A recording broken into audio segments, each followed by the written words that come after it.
kunzima madoda ngithumele ungubani omunye bafundisi bami okhona lapha eMhlathuze ngithe ngubani hamba obamba is a young man uNkulunkulu umsebenzi wakhe ke la kuyi prophetic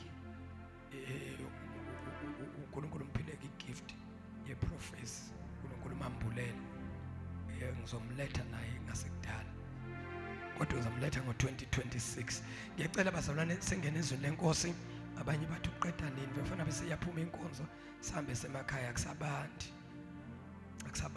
ngiyacela nje izwi lenkosi lapha kwincwadi yamakhosi okuqala isahluko esika 9 iverse siyafunda from 1 ukuya ku5 swajump amanye amaverse sithi 10 siya ku15 siya ku18 sizofunda iBhayibheli ngosami ngibona message uthi akekho vele sifundela ke sisi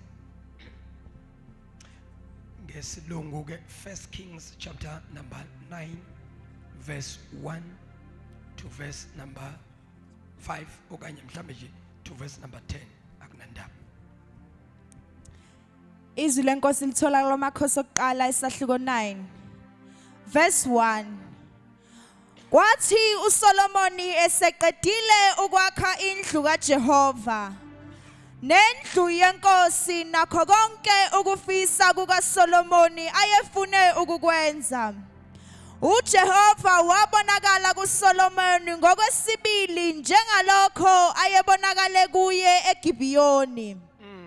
uJehova wathi kuye, Ngikuwuzwile umkhuleko wakho nokunxusa kwakho okunxuse ngaphambi kwami. Ngingcwelisile lendlu oyakhileyo ukuba ngibeke khona igama lami kuze kube phakade.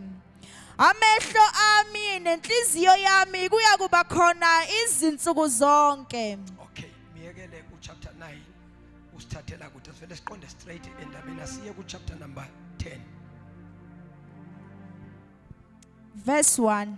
1 Samuel chapter 10 verse 1 to verse number 10. Verse 1. Yebo. uSamueli wayesethatha umfume wamafutha wawuthela ekhanda lakhe wamanga wathi, Angithi uJehova ukugcobile ukuba ube ngumholi wefa lakhe na? Nxa usumukile kimi namuhla uyakufumana abantu ababili ngasethuneni likaRaheli emkhawuleni wakaBenjamini eSelisa.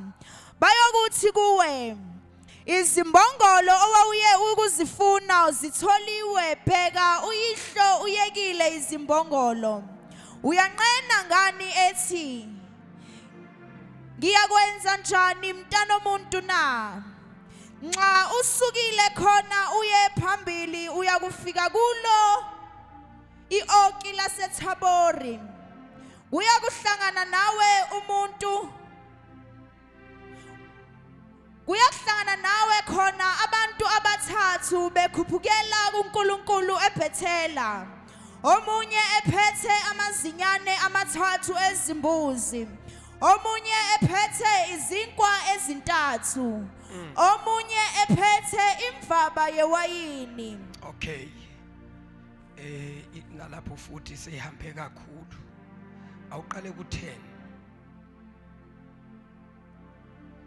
Verse number 10. Verse 10. Buyela ku chapter 9. Wamakhosi baba. Samuel, sorry. Ngithe mina. Ngithe Kings. Ngiyazwa ukuthi ayihlangani kahle. Sorry. Samuel, not Kings. Samuel chapter 9 verse 10. Yes, First Samuel, not Kings. Sorry, my zalwane, my mistake. Verse 10. uSawule wayesethi kuyo inceku yakhe. Okay, qala ku1 ngoba sesekuSamuel asikho kumakhosi. Verse 1. Kwakukhona umuntu wakaBenjamini ogama lakhe linguKhishi. Nakho ke ngifuna indodana kaAbhiyeli kaSerori kaBhekhorothi ka-Afiya indodana yakwaBhenjamini iqhawe elinamandla. Okay. Wayenendodana egama layo linguSawulwa insizwa enhle. Kwakungekho umuntu omuhle kunaye phakathi kwabantwana bakwa-Israyeli. My Jesus. Kusukela emahlombe akhe kuya phezulu wayemude kunabo bonke abantu. Yeah. Izimbongolo zikaKhishi uyise kaSawule zalahleka. Yeah. uKhishi wathi kuSawula indodana yakhe, thatha enye yezinceku usuke uye kufuna izimbongolo. Yes. Wadabula izintaba zaka-Efrayimi, wadabula izwe laseShalisha, kepha kazifumananga. Yes. Base bedabula izwe lakaShalimu, nalapho zazingekho wadabula izwe lakaBhenjamini, kepha kabazifumananga. Sebefikile ezweni lakaSufi, uSawule wathi kuyo inceku yakhe eyayinaye, Yeah. woza sibuye, funa ubaba aziyeke izimbongolo. Funa ubaba ayeke izimbongolo. Enqene ngathi, Abese kakhathazeka ngathi. yathi kuye, bheka kukhona kulomuzi umuntu kaNkulunkulu. Yabese yithi lenceku kuSawule, bheka kukhona umuntu kaNkulunkulu kulomuzi. Umuntu ohloniphekayo. Lo muntu ngumuntu ohloniphekayo. Konke akushoyo uyakukwenza impela. Konke akushoyo uyakukwenza impela. Masiye khona. Masiye khona. Mhlawumbe angasitshela indlela esingahamba ngayo. Mhlawumbe lo muntu angasitshela indlela esihamba ngayo. Wayesethi uSawule kuye inceku yakhe, Wasephendula uSawule kule nceku ahamba nayo wathi, kepha bheka, uma siya khona siyakulethani kuloyo muntu na? uma ngabe siya kulomprofeti noma kulomuntu kaNkulunkulu, ngicela ukubuza siyomnikani lo muntu kaThixo. Ngokuba isinkwa siphelile ezitsheni zethu. Number 1, because isinkwa siphelile ezitsheni zethu. Akukho nto esingayisa kuloyo muntu kaNkulunkulu. Ayikho into esingayisa kulomprofeti sithi umuntu kaNkulunkulu naku esikuphethe naku esinako. Sinani phona? Waseyabuza wathi sinani phona, ngoba asikwazi kuya kumuntu kaNkulunkulu, asikwazi ukuya kumprofeti singaphethe lutho. Namanye amagama uthi uSawule akukho right. We can't go and see the prophet empty-handed. Now when we go to see the prophet, we must carry something, because he's a man of God, he's a prophet. He must tell us ukuthi kahle kahle size ngani, noma fanele asitshele ukuthi le ndaba esize ngayo, le imphongolo ezilahlekile sizazithola noma ngeke siyithola. Nanokuthi asitshele ukuthi zikhona, zisaphila, uma ngabe zikhona zikephi nendawo. Siyakumnikani lo muntu kaThixo uma siya kuye. Verse 8. Yebo. Inceku yabuya yamphendula uSawule yathi, uSawule nembuzo eminingi kodwa kulungile. Waphinda yathi inceku kuSawule, ngiphethe esandleni sami okwesine kweshekeli lesiliva. 10-15 minutes ngizobe sengiqedile. Wayesethi ngiphethe esandleni sami okweshekeli okweshumi. Lokhu ngiyakumnika khona loyo muntu kaNkulunkulu ukuba asitshele indlela yethu. Le nceku le ngiyayithanda le nceku. So ngiphethe okweshumi okweshekeli esandleni. Siyawufika kulo muntu kaNkulunkulu bese siyamnikeza, okanye mina ngiyakumnika khona ngoba imina enguphethe, mina ngiyakumnika khona. But the matter is not with me, but I will give a 10 shilling that I have, so that the man of God can prophesy and tell us. Don't worry, Saul. Don't worry, Saul, that you don't have nothing. I will give the man of God what I have, so that the man of God can tell us, where are the lost donkeys? lokhu ngiyakumnika khona loyo muntu kaNkulunkulu Yeah. ukuba sitshele indlela yethu Yeah. endulo kwaIsrayeli lapho umuntu ebeyakubuza kuNkulunkulu Yes. washo wathi woza siye kumboni Endulo ngamanye amagama emandulo uma ngabe abantu baya kuyohlola kumuntu kaNkulunkulu, loyo muntu kaNkulunkulu wayebizwa ngokuthi umboni. Lo esithi ngale language yanamhlanje sikhulumayo is a seer. A seer, that is why sometimes kufanele sithi kuyifundisa le. There's a difference between a prophet and a seer. Ngingene angangeni kule. Ngeke siqede. Kunomehluko kumprofeti nomboni. According to iBhayibheli,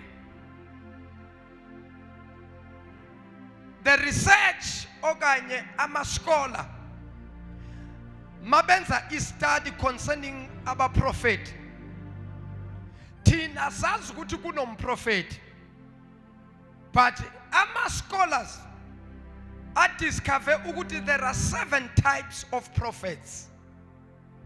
Hallelujah. So umprofeti uyahluka, but ake sithathe umprofeti ngasahambi ngafika lapha abawu7. Angithathe nje umuntu okuthiwa umprofeti kaNkulunkulu.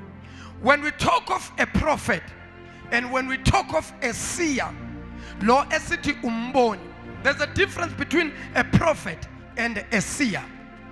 The difference between the two, the seer lo akastraglishi akanangxaki noma ungamvusa ebuthongweni aqeda ukuvuka manje. He can prophesy while he's waking up ebuthongweni and tell you there's no struggle kulo. He's a seer. He's the one that can see things. Lord, he can look at you and tell you your problem. A seer, ngamanye amagama ukube siyababeka kuscale besizothi a seer is greater than a prophet. But because asibafaki eskalini ngoba umprofeti naye lo okuthiwa kumprofeti, umprofeti uyakwazi ukubona ekubuka naye. Umprofeti yena wazi even noku-interpreta the visions and dreams. uNkulunkulu uyakhuluma ngaye through dreams. uNkulunkulu uyakhuluma ngaye through visions. But a seer, uNkulunkulu most of the time umthatha ambeke into a certain position spiritually. When a seer akule position, that's when God will begin to unfold everything. That is why a seer most of the time uyakwazi ukufadarisha a prophet, but a prophet cannot father a seer. Ngamanye amagama, they understand ukuthi as a my prophet I cannot father a seer, but a seer can father a prophet. So now let me talk quickly and shortly about this man obizwa ngokuthi uSaul. Kukhona uSaul, kukhona uSamuel. Now uSamuel, during the time of Saul, Samuel was a major prophet. Samuel was a great prophet. Samuel was a son of Hannah. Samuel was a son of Hannah. uHannah lo owayengatholi abantwana, uHannah lo owayengabelethi, lo ongumprofeti namhlanje watholakalela ebunzimeni umprofeti uSamuel, ngoba uPenina wayethola abantwana, uHannah angabathola abantwana. Lo mprofeti lo wazalwa ngomkhuleko more than ukuzalwa ngenyama. Lona was born out of prayer. Other prophets, they are born out of flesh, but Samuel was born out of prayer.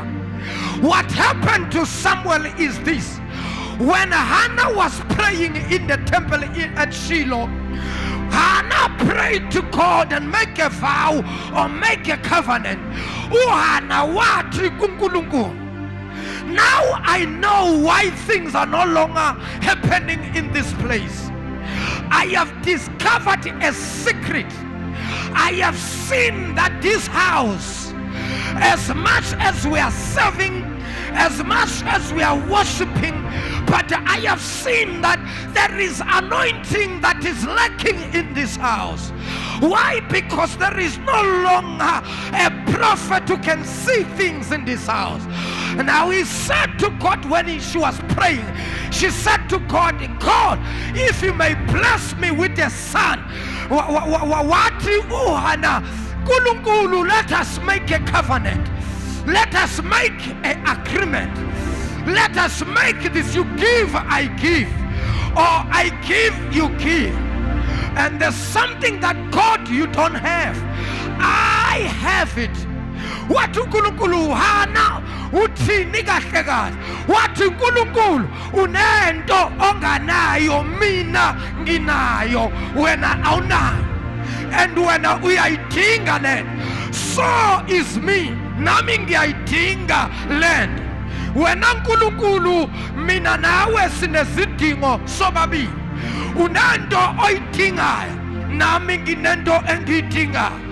Mina lenginayo wena Nkulunkulu uyayidinga. Wayesethu uNkulunkulu Hana uyazizwa kahle ukuthi uthini. Usho ukuthi mina Nkulunkulu, mina Jehova, kungaba nento engingenayo ngoba nenganayo mina ngiyakwazi ukuyidala ibekho. Wathi Hana kodwa le awunayo. Wayesethu uNkulunkulu asenzeke ediliha. Yini le mina enginganayo wena onayo. Wayesethu Hana emkhulekweni, Nkulunkulu ngibonile endlini yakho isibani siya ngokucima, siya ngokucisha. Nkulunkulu shoda ngomprofeti. Wasethu uNkulunkulu, Paul, how can you help me? Wasethu Hana, Nkulunkulu, I have a womb. I can bear a son, and the son I will give him back to you, so that a son might become your prophet in your house, so that we can restore the light, so that we can restore the anointing. When God looks at the temple and said, then God said, Hannah, what you need I will give it to you, and what I need, Hannah, give it to me. I am God, I need a prophet. What to Hannah? I am a woman who's married for many years, but I don't have a children. I don't have a child. So God give me a child. When you give me a child, I'll take this child back to you. The child will serve in your house. A child will become a prophet. What uNkulunkulu Hana deal awubasalwana awumbangcwe. Now little people wakhulelwa uHana wasezala uSamuel. Maye qeda nje kumbeletha wahlala izinyanga noma wahlala amaviki, wathathwa wayohlala ethempelini nomuntu kaNkulunkulu. Wakhula uSamuel, akhula phambi komprofeti uEli, akhuliswa nguEli. uEli Nkosi yami ongcwele, ngizokhuluma ngale nto angifuna ungena kule. Bazalwane, every prophet and every believer needs a prophet, need a man of God. Uyathanda awuthandi, uyamdinga umprofeti. Samuel, as much as he was powerful, but he needed to aid. Eli, as much as he was powerful in his time, but he needed to Samuel. These two, they needed each other. Agekho umprofeti ongamdinga umprofeti. Agekho umzalwane ongamdinga umprofeti. Everybody needs a prophet. Why everybody needs a prophet? Because without the prophets, we are lost. We are going astray. A prophet is a person that can bring you back to the way. A prophet is a person that will encourage you. A prophet is someone uNkulunkulu azomambulela ngempilo yakho uma izinto zingahambi kahle. Umprofeti uyakwazi ukuletha ukukhanya engqondweni zabantu. Now listen to this. uSamuel lo oyingumprofeti lo owagcotshwa uNkulunkulu waba ngumprofeti ngesikhathi sikaSawuli. Uyena wayengumprofeti owaziwayo endaweni. Uyena wayengumprofeti izizwe zonke zaziza kuSamuel ukuzozwa ukuthi uNkulunkulu uthi. Now nakwenzeka indaba uNkulunkulu kuyenzeka ngenye imini ngoba uNkulunkulu nakafuna ukwenza into uyakwazi ukwenza into yenze kahle kahle. Nasi isitori uSawuli kulahleka imbongolo zakubo mayilahleka imbongolo zalo baba lo okuthiwa uKhishi mazilahleka imbongo uthi uKhishi kuSawuli, Sawuli thatha enye yezinceku nihambe niyofuna izimbongolo ezilahlekile. Bathatha ukudla, bathatha izinkwa, bathatha amanzi, bathatha ikhwama, baphuma bayofuna imbongolo ezilahlekile. Bahamba izindawo, bakhuphuka amagquma, behla bafuna imbongolo abangayithola until bafika endaweni. And I believe ukuthi lento masifunda iBhayibheli sicabanga ukuthi into enzeka ngosuku olulodwa lokufuna kweimbongolo. Asichazeni kahle iBhayibheli. It happens for 3 days. For 3 days bahamba usuku lonke nobusuku bangayithola imbongo. The following day bahamba behla bakhuphuka bangayithola imbongo. Ngosuku lwesithathu bahamba bangayithola. Bathi sesifune yonke indawo asithola imbongo. Bazithola basemzini wase-Ufi. Kulo muzi wase-Ufi kunomprofeti odumile, kunomprofeti igama lakhe nguSamuel. Abesekathi uSawuli kule nceka hamba naye yendoda asijike manje sibuyele emuva ngoba ubaba sekakhathazekile ngathi akasakhathazekanga ngembongolo ezilahlekile.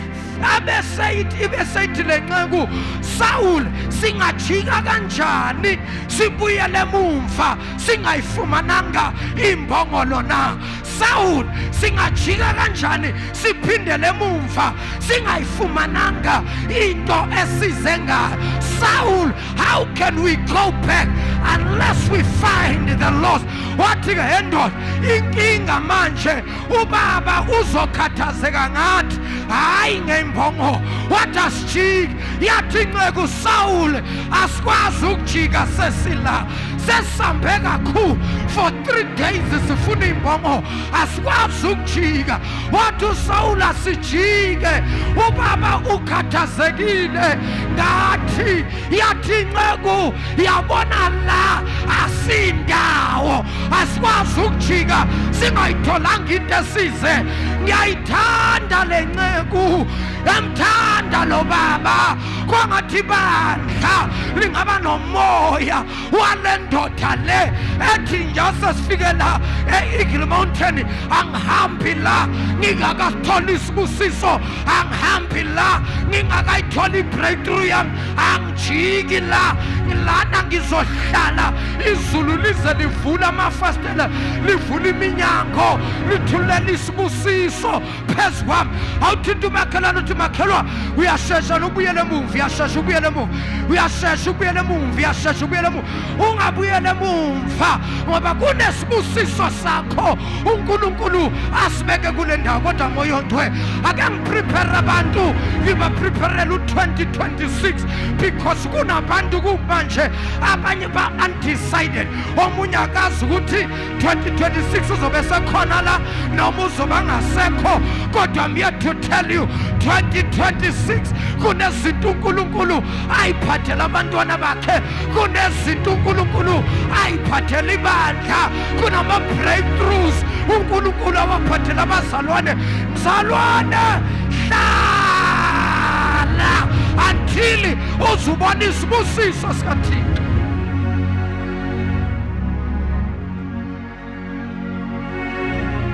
Ngithathelelo 5 minutes. Hallelujah. Hayibo hallelujah.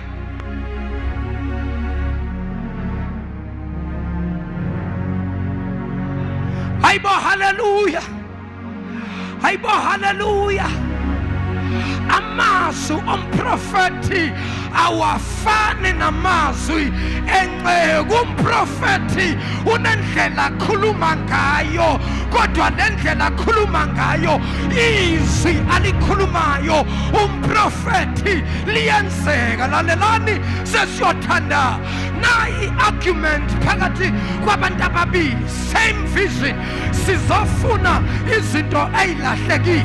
Angazi ukuthi most of the time kwenziwa yini laba abanobizo likaNkulunkulu, laba abanefavor kaNkulunkulu, kuba yibona abasheshayo ukuhlehla baye emuva. Lalela nangu Saul, nayi inceku ithi inceku Saul asikwazi ukujika. Uthi Saul asijike ndo, liyashona ilanga lanamhla, sino 3 days singaye ekhaya. Uthi lona sikwazi ukujika singayifumananga into esiyifunayo. Moya ngcwele kodwa ngakhuluma yini la? Asikwazi ukujika singayifumananga into esize. Kwangathi uNkulunkulu angavusa abantu abanomoya wokuthi I don't back off until I receive my breakthrough. Kwangathi uThixo angasipha lo moya othi angisuki la ngingakatholi isibusiso sakhe. Hallelujah. The devil is a liar. Lalela kunabantu la abanye ba 5-2, abanye baseke bayeka babuya. Kunabantu abayekile kodwa into engizwisa ubuhlungu bayekela ngesikhathi esirong. Tshela umakhelwa, this is not the right time to move. Stay here. Stay here. Stay here. Stay until you receive your breakthrough. Stay until you receive your miracle. Stay until something happens in this place.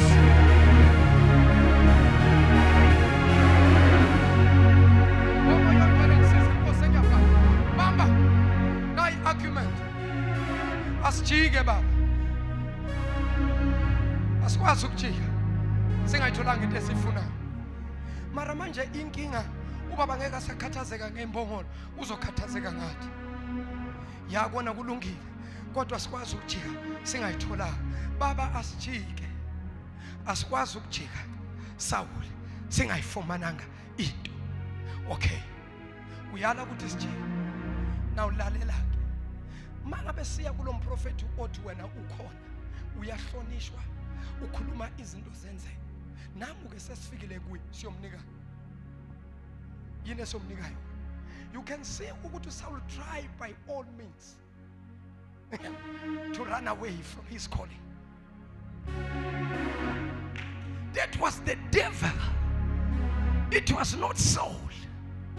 It was the devil, because the devil knew when you meet a man of your destiny, when you meet a person of your destiny, the devil knew that when Saul met with Saul, something ikabando saya la mabaya ikataripa yana mosa.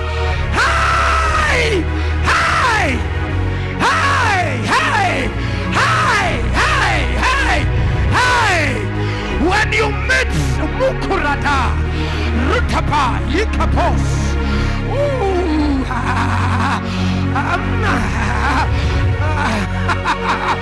wanjalo wena ngamele uhlangane nomuntu ozothi na uhlangana naye ungaqeki ibopho kufuneka iminyango njalo kuba khona abantu abaphushayo abafuna ukukhipha ngomnyango.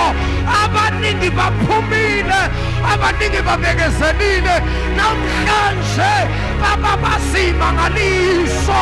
Nithi mina your destiny helper is coming to 2026. God is gonna do a a new thing.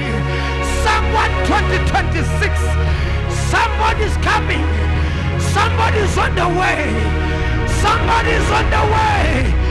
Somebody is on the way.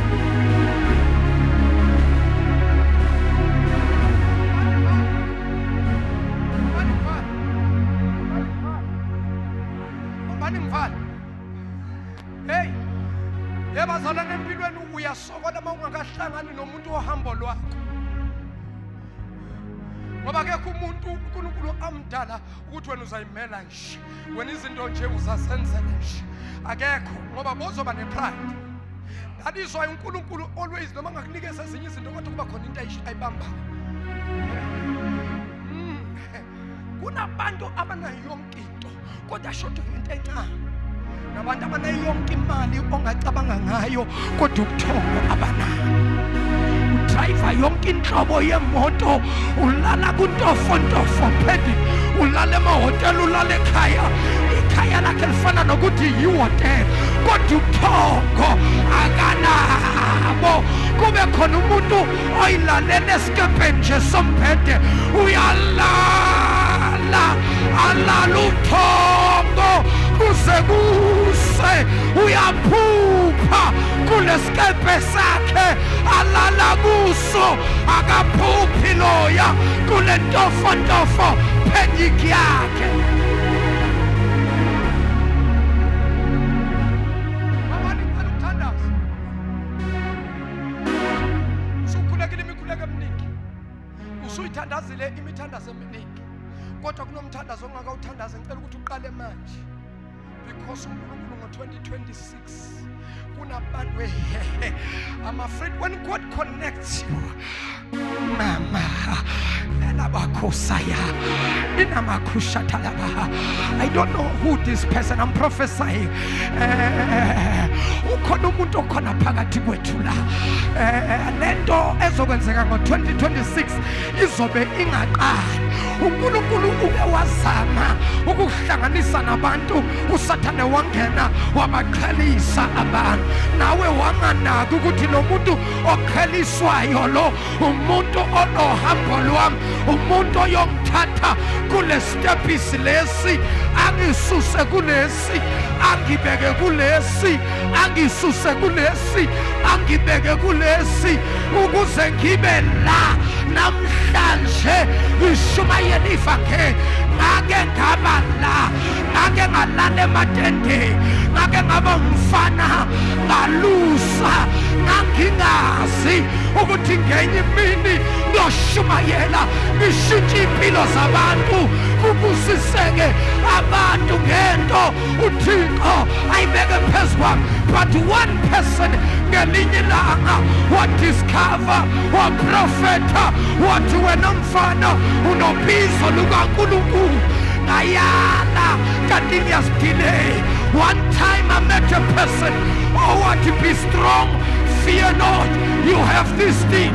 Wangithatha wangibeka la ngathi nangila ngathi hayibo naku kuyenzeka yimi lo ngathi ngisalalele wangisusa la bengikho wangibeka la ngathi hayibo nasi izinto ziyenzeka wangisusa nana wangibeka la ngathi hayibo naku kuyahambeka nalo uhambo luyaqhubeka empilweni uyamdinga umuntu wahambo lwakho.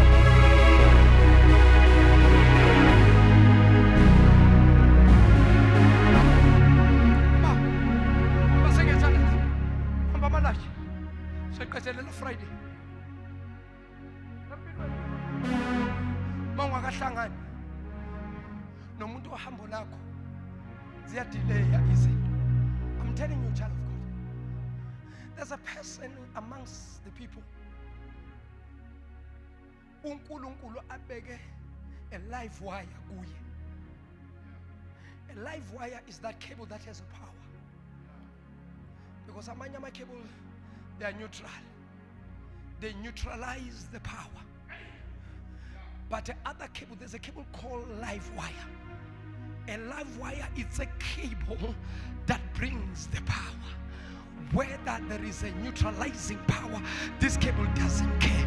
It keeps on lighting and lighting and bringing the power, bringing the power. Live wire.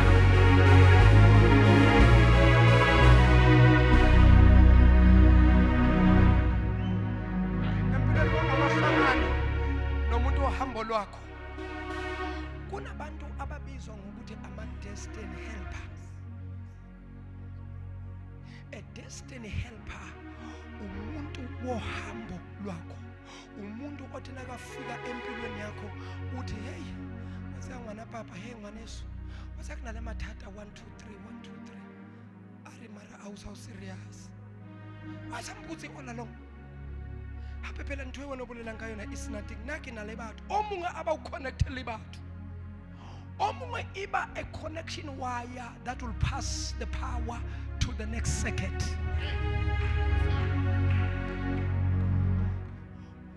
Maka passa the wire to the second. Ifike le second. Kanti le second kula umlilo oza khona. Mawufika kulo mlilo la uza khona. Abe sathi connect apha kum. Athi connect apha kum. Connect apha kum sawuqala izinto zenzeka. Uthi hey kudala ndisokola wethu sodlala ngami. Athi connect apha kum. Uthi ya connect apha kuyi uzwe ukuthi empilweni ukuthi uzwe ukuthi kuyahambeka.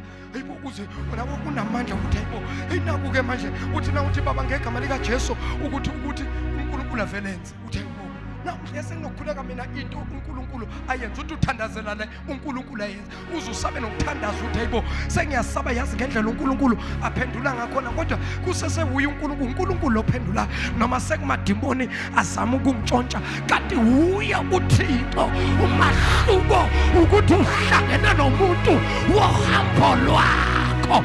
You need a destiny helper empilweni yakho.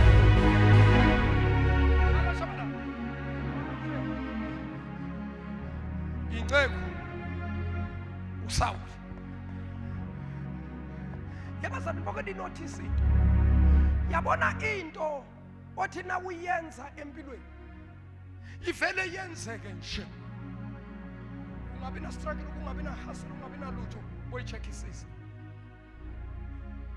cause into kaNkulunkulu esikhathini esiningi ayivele yenzeke abangisonga namhlanje kiri ose kiri dilo tsa modimo a di diragale nje ha o tlokopana le ntho ya modimo and ntho e tlo diang hore o tswele pele to the next level go bana le dintwa go bana le di arguments go bana le di fights. Sometimes in life you lose people that you value so much. Mudim can cause you to lose people that you trust because the purpose of God must be fulfilled. Ukuzicebo likaThixo lifezakale kunabantu empilweni ofanele ulahlekele yibo. Inkinga yakho wena you want to keep people even if there's no need to keep them. 2026, go into your list and check all people who doesn't add value in your life. Delete. This one doesn't delete. This one, hey, this one I can't. No, this one I can't. There are people who have filled your space for nothing. Some people you need to delete them. Because how to they are causing a delay.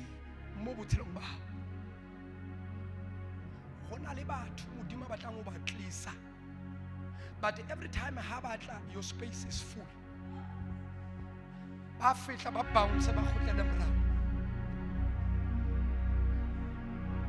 Your cell phone has this important message. Your emails have this important email. There's an email that has been sent to you. Now every time when the email comes, it bounces back. Because your email is full of messages. And some of the messages that are blocking the space are useless messages. There is nothing dala wayifunda le ukuthi usayigcineleni ifiphe nje ispace. Usathana uthe ayihlale le siyazi thina siyeza isikhathi kuyofika ama SMS kufika ama emails abalulekile afinjwe into okudala waqeda ngayo kodwa imile nje kufika imessage ephethe breakthrough iyashayisa ibuyele emuva. Ize ithi down noma ithi delete some messages, delete some emails. Why? Because there is a message that comes from above. You must receive this one. In order for you to receive this one, delete.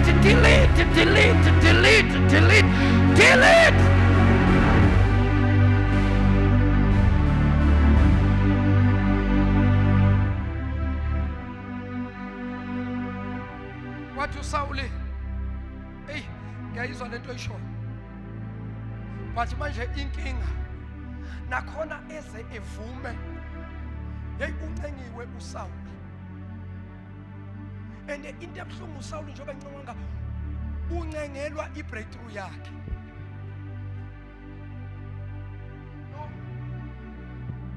No 7 is a person that is to take Saul to Samuel. The servant was used as a stepping ladder.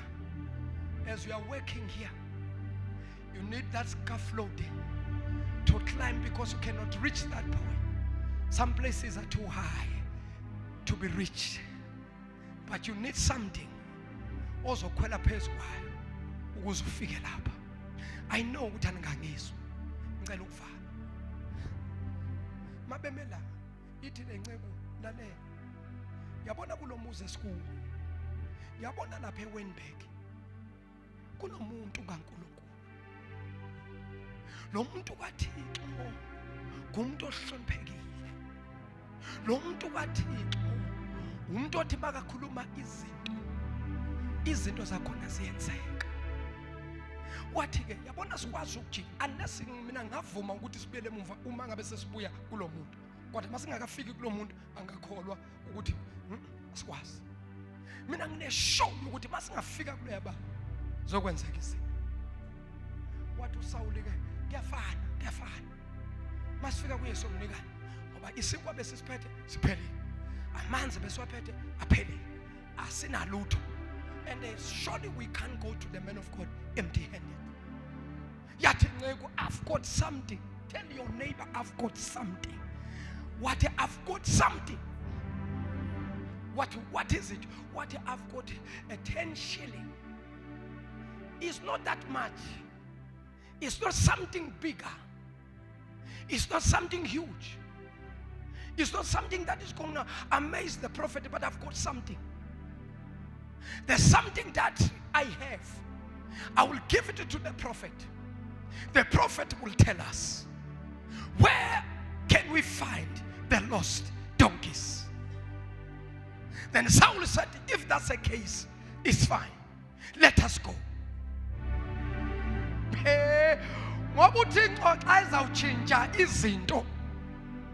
What I kulungela siyahamba bahamba bangena emzini kuyanyukela.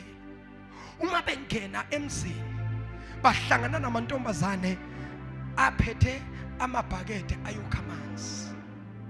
Sengiyavala maye namhlanje amanzi sakhiwe endlini nomgaga wemiyasi.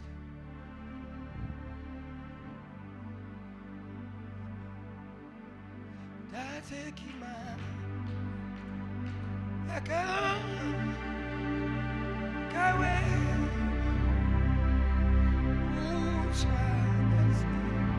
hey, kana today ke letsatsi la unyolo ga thaba. Hey, mohlanka morena o ya thabeng ka jeko kukhuluma amantombazana. He bana beso ha re potlakeng wa tseba le rona re tlo khona ho ya o mong a wana ke into engiyithanda ngalamantombazane akwazi ukutshela laba ukuthi namhlanje kuyanyukwa kiwe entabeni kodwa alikho iverse elithi namantombazane atshela abaprofeti nawo ayekho alikho. In life you must be careful of the people who are showing the way whereas they are not going there. Some of us have been deceived by people who are showing the way. Some people bang amabhod Weinberg. Tell ukuthi Weinberg ingapha. Be careful. Ziningi izinto ezibonisa indlela. Ake ngithathe ezuthu bese ngiyavala. Angithatha ibhodi elikhomba idirection nama kilos akusalele ukuthi ufike la uyakhona. Angithathe lo mama omlu. Ngithathe nangu Mrs. Othi in 500 meters 10 left. Ake ngithathe lo mama omlu. Lo ngapheli moya. Nasondlulile. Ati please make a U-turn. You have passed your place. In front of you, there is in 300 kilometers from where you are, 10 left and 10 right. Yakhuluma lo mama akapheli moya ulokhu nje ashilo ukuthi jika kuphi naso seduze uyasho athi usalelwe ikilo ukuthi ufike la uyakho kodwa naye mangabe kuthi network ayikho naye uyathula kodwa ukhona lo ongathuli network iyavuma network ayivumi kuhle empilweni yakho kube empilweni yakho akathuli lo ngaso sonke isikhathi uyakhuluma ubani lo ongasebenzi ngenetwork kodwa yena available ngaso sonke isikhathi ubani lo ongadingi network ubani lo ongadingi data ubani lo ongadingi umlilo ubani lo ongadingi power lona kumnyama uyasebenza lona kusebusuku uyasebenza lona kusemini uyasebenza lona kuntambama uyasebenza lona akadingi izinto eziningi. Hey, ngiyabonga umama omlu ngiyawabonga amabhodi kodwa mangibuka uhambo lwami indlela yami ngisaboniswa amabhodi ngihambe ngalahleka kunopetrol engawaste ngebhodi elithi kusele 500 elithi kusele 500 ngavele ngijike ngibuyele emuva kunemoya kunento engazilusa ngenxa yalo mama othi in 500 kilometers 10 left kanti indlela bomela ngithi 10 right. Hey, kunezinto engidileyile kuzo ngalo mama lo kunezinto engidileyile kuzo ngale bhodi elimile elikhomba direction ngalindlula khiyale ngalindlula sembu kunohlobo labantu olunjalo olumise kwebhodi luthi hey iWeinberg ingapha kodwa bona beme in one place uyabuya uloku sakhombane tshela ubakhelwa 2026 ziyajika izinto i-connection yethu iyashintsha manje sikhonekthile ey'ntweni ey'phatheka sikhonekthile ey'ntweni zabantu kodwa njengamanje sikhonektha kumoya sikhonektha kumoya sikhonektha kumoya hey sikhonektha kumoya.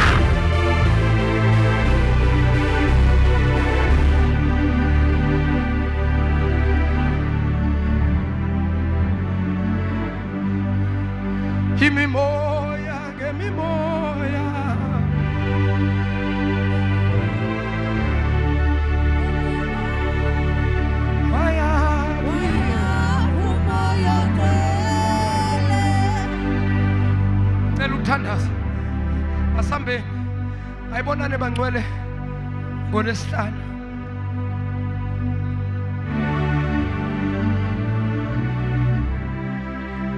Ayibonane Friday. Kunabantu bongcwele athi ngibaprepare manje. Imikhuleko yakho yonke leminyaka izwakele. I-problem yakho oluhambo oluhambayo, khange udibane nomuntu wamaphupho akho. Fundisi empilweni baba, ukuze uthi connect, ushaye into uthi noma uthandaza uhluleke ngisho ukubonga, kufanele kube khona umuntu ozothi awuhlangana naye impilo yakho slowly but surely ubone ukuthi u2024 wami no 2025 wami no 2026 wami awufani. Cela uthandaza umkhuleko wakho before uthi cross over to 2026. You have prayed for many people. You have prayed for your cousin, you prayed for your auntie, you prayed for your grandpapa, you pray for your grandmama, you pray for that guy, you pray for that lady. This time around, spend your time praying for this one particular person.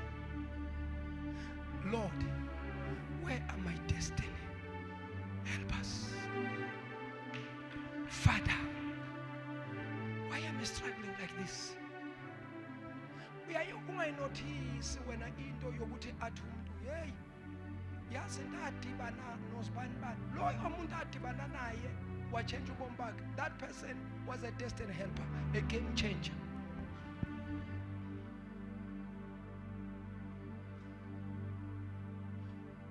Ingxaki yabazalwane ischeme sakho siloko sigcwele. Yabona a good coach mayehleli abuke igame football match awu coach uyabona ukuthi hey ya iPirates isicindezele yona. Hey nabo sibanibane ngibathembayo namhlanje. Hey man umbekezele hey uyabavala man. So you need a game changer. You study the game. Check the weaknesses. Uthi kodwa lapha kumbekezele Smashes is a good marker. Kodwa la ngamtholela umfana ongathi uyagijima o aggressive. Ikhona into angayenza. Bese uthi mfana awuphakama. Athi ukoma phala.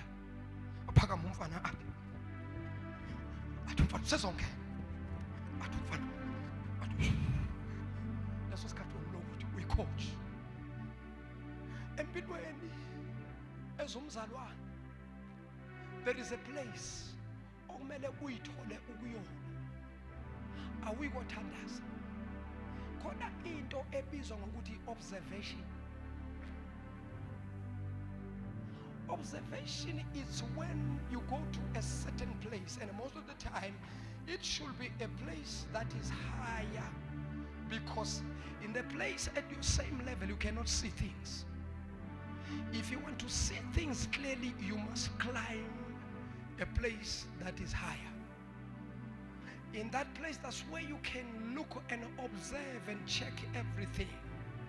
Every Christian needs to find him or herself in the highest place where azothi mara mudimu butata bakaking.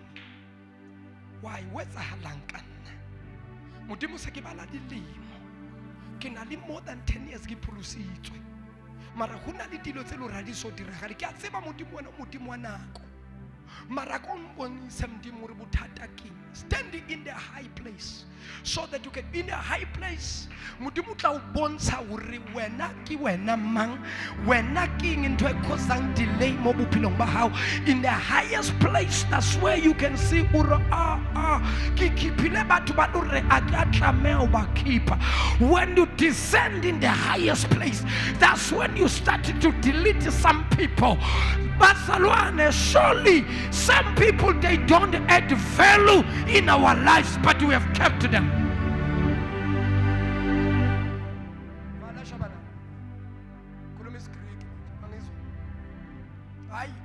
Manje ndithetha isiChina ngoku abandiva tu. Cela ukuvala.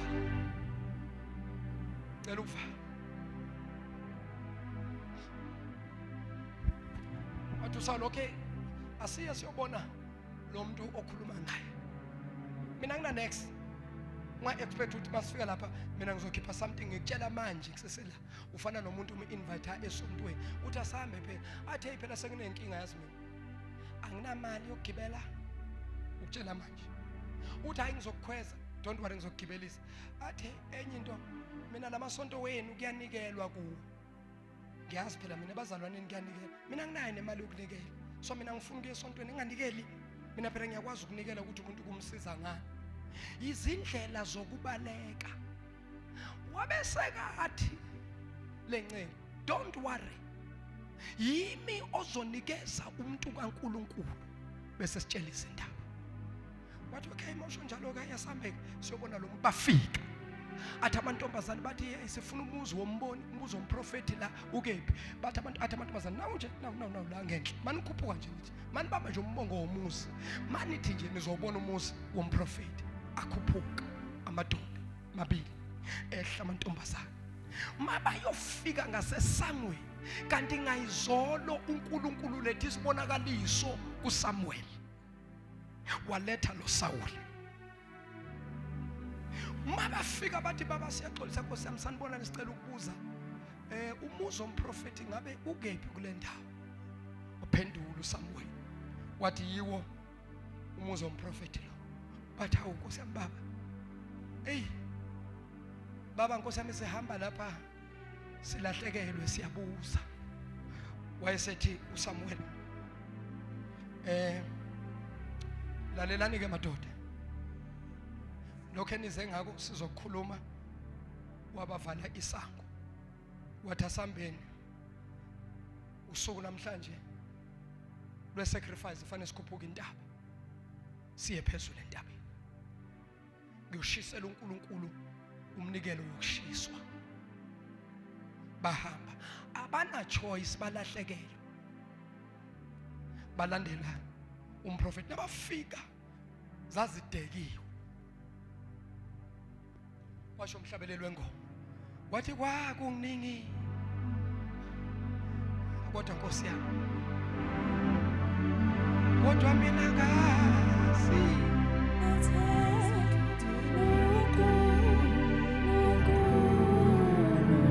alokathi umprofeti. Bafike sebathi kumprofeti. Umprofeti nakukhumbula umlenze ngitheni bowusika nobekele aside. Bathi yebo baba bathi sekuyisikhathi sawo ngawuletha. Ngoba uNkulunkulu mayisafikile ufikile. Kupreparewa ama-caterers, catering team, kupreparewa ama-chef, kupreparewa a place. Because uNkulunkulu masakufaka ey'ntweni zakhe. Yebo bazalwane ugcobo masongene kulo yazi abantu bangakuphikela ukuthi wena wakwahlala eAlexander uhlupheka wena uhamba ngeenyawo yazi abantu baphika bathi ayikho lento unamanga lona beka vele kubo bafundile kubo banezimali kakini beninganalutho lihlupheka net kwafika isandla sikaNkulunkulu. Ngicela ukuvala. Ngibamba ngibaza ku right. Ngivale. Siqedelele Friday. Ngivale. Asiphakameni ngiyavala. Siphakameni ngeenyawo. Moya ongcwele. Awuphamise izandla ngifuna ukuthandazela. Ngenza a special prayer for you. Abanye abantu bake bahlangana nalabantu. Kodwa bazange bazi ukuthi lo muntu uthunyelwe uNkulunkulu. May God open your eyes once again and see every destiny helper. See every person uNkulunkulu connected nayo. and begin to take that person serious. Lift up your hands and close your eyes. Baba, sengilikhulumile izwi lakho. UnguJehova igama lakho. UNkulunkulu emazulwini. UNkulunkulu emhlabeni. UNkulunkulu ngaphansi kolwandle. UNkulunkulu ngaphansi emathunjini omhlaba. Izulu yindawo yakho yokuphumula. Hlaba isenabelo sezinyawo zakho. UnguJehova igama lakho. Ungumenzi wemangaliso. UNkulunkulu oshintsha izinto nezinzima ezingashintshi. UNkulunkulu oshintsha izimo ezeminyaka ebezingashintshi. Jehova wena uyazishintsha. Bayethe uNkulunkulu kunabantu wabathumela empilweni zethu. uSathane wabahlehlisa. Baba siyathandaza egameni likaJesu. Bayikhona indlela yokuba babuye. Mababuye Nkosi. Mayingasekho sinikeza abanye. Sifusele abanye. Ngegama likaJesu waseNazaretha. Bayada mlilo odlayo. Bayada mlilo oqothulayo. Funa iminyango ku-2026. Funa iminyango ku-2025. It's not over until God declares that it's over. Father, I pray for each and every one of us that you will connect us with the people of our destiny.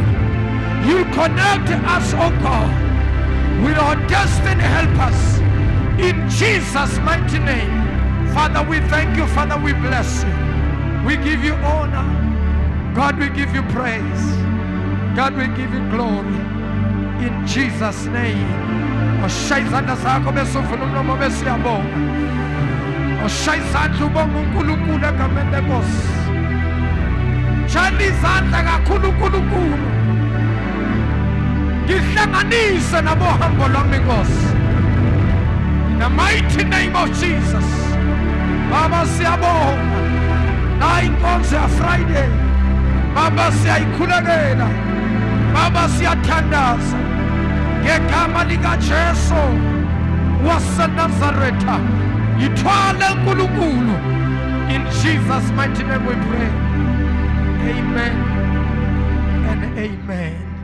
Asiphinde bazalwane simshayele isandla esikhulu uNkulunkulu. Cela nje 5 minutes mningi kakhulu sisesela. Ngiyacela nje umzuzu emhlanu abasithathele umnikelo ngicela beze ngaphambili. Ake siphinde sishayele uNkulunkulu izandla egameni leNkosi.